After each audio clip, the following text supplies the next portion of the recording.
जी बिल्कुल। आज Islamabad high court में मिसिंग पर्सनस के हवाले से अहम केस है। इस वक्त केस की समाअत मोहसिन अख्तर कियानी की अदालत में की जा रही है।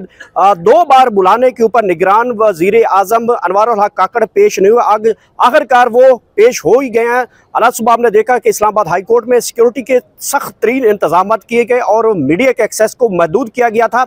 यहाँ पे जब वो गुजर गए तो सहाफ़ियों ने सवाल किया कि आप जा रहे हैं, सहाफ़ियों के ऊपर मुकदमात दर्ज किए जा रहे हैं, इमरान रियाज खान को उठा लिया गया है, असद तूर को गिरफ्तार कर लिया गया है, तो ये तमाम तर मलबा आपके ऊपर जाता है। सहाफ़ियों ने सवाल किया कि काकड़ साहब इंटरनेट बंद है, ट्विटर बंद है। जवाब खामोशी से तेज तेज चलते हुए आगे निकल गए। बहरहाल केस की तरफ आते हैं। अनवारुल हक काकड़ जिनका ताल्लुक बलोचिस्तान से है, आखिरकार आज अदालत के सामने रूबरू पेश हुए हैं। इस्लामाबाद हाई कोर्ट में निगरान वजीर आजम जब रोस्टम पर आया तो उसमें उन्होंने कहा कि हम आइन के अंदर आकर काम कर रहे हैं, मैं कानून के मुताबिक जवाब दूँ, आपने हमें बुलाया, हम आ गए, बलोचिस्तान से ताल्लुक रखता हूँ, हम बलोचिस्तान में मसल्ला शोरश का सामना कर रहे हैं। ये कहना है वजीर आजम जनाब पाकिस्तान निगरान वजीर आजम साहब का। इसके बाद इस्लामाबाद हाई कोर्ट ने निगरान वजीर आजम पर रोस्टम पर और आईनी बातें शुरू कर दी।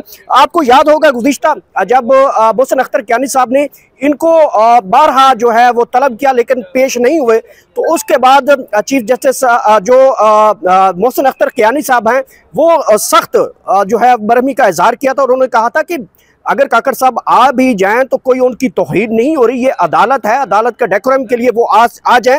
कोई जो है जिन लोगों के मिसिंग पर्सन का केस है और ज़ाहिरी बात है उनका ताल्लुक एक वजीर आजम के लिए भी है और इसके साथ साथ उनका ताल्लुक बलोचिस्तान से भी है। इसके बाद हुआ इस्लामाबाद हाई कोर्ट के अंदर नॉन स्टेक एक्टर के खिलाफ वर्जियाँ भी रिकॉर्ड होती हैं। निगरान वजीर आजम साहब कहते रहे हमारे बलोचिस्तान में एक साबका चीफ जस्टिस को मगरिब की नमाज के वक्त मसल्ला जत्थों ने शहीद किया। निगरान वजीर आजम का ये कहना था, मकालमा करते हुए जो है मोहसिन अख्तर कियानी साहब के आगे, उनका कहना था कि इन चीफ जस्टिस साहब की इंक्वायरी की सरबराही भी की गई थी।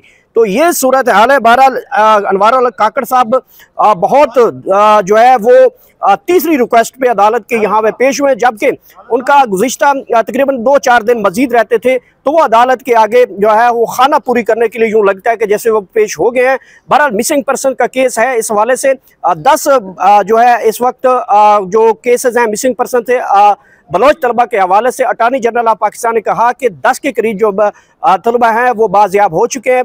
बकाया के हवाले में कहा गया तो जब अटार्नी जनरल को मोहसिन अख्तर कियानी साहब ने कहा था कि अगर ये कोई समझे कि इस हुकूमत के होते हुए ये हो रहा है तो मैं अगली हुकूमत से पूछूंगा, तो ऐसा मैं कभी नहीं होने दूंगा। बहरहाल मिसिंग पर्सन का केस अहम है। लास्ट टाइम मोहसिन अख्तर कियानी साहब जो कि जस्टिस इस केस की समाअत करें, काफ़ी बरहमी का इजहार किया और उन्होंने कहा था कि ये रियासत की जिम्मेदारी है, ये रियासत कर सकती है। अगर कोई वजीर आजम नहीं पेश होता तो मैं मुतल्लिक़ अफसरान जो कि सिक्योरिटी पाकिस्तान के हाई सिक्योरिटी स्टेक होल्डर हैं, जिसमें DGISI है, DGIB है और तमाम सिक्योरिटी अफसरान को मैं तलब करूंगा और फिर पूछूंगा कि मिसिंग पर्सन कौन है और कौन इनको मिसिंग करता है और ये सिक्योरिटी के ज़िम्मे में आता है और रियासत के ज़िम्मे में। बहरहाल आखिरकार अनवारुल हक काकड़ साहब यहाँ पहुँच चुके हैं। केस की समाअत इस वक्त शुरू हो चुकी है। सिक्योरिटी की सूरत हाल आप देख सकते हैं। यहाँ पे इस्लामाबाद पुलिस की, FC की और दीगर फोर्सेज की यहाँ पे काफ़ी तैनाती है।